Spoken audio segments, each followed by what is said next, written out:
happy to be back here. So today we're going to be looking at how to make a watermark on your Google Docs. So when you're working and you want to have a nice little watermark that denotes that it's a draft, it's super easy to do. So let's go ahead and check it out.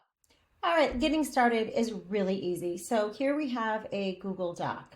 And let's say I'm working on it. I want a particular year on it. Maybe I want to mark that it's a draft, or maybe I want to put my own logo on it. So I will come up here to Insert, go down to Watermark.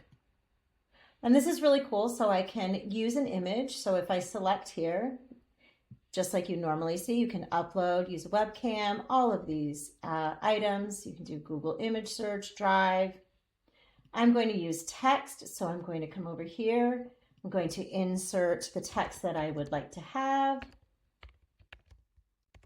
And then I can choose a font.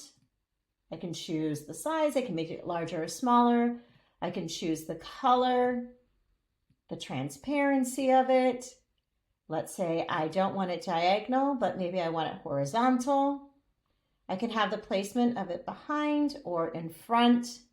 I prefer behind. And when you're done and you like what you have, you're going to select Done.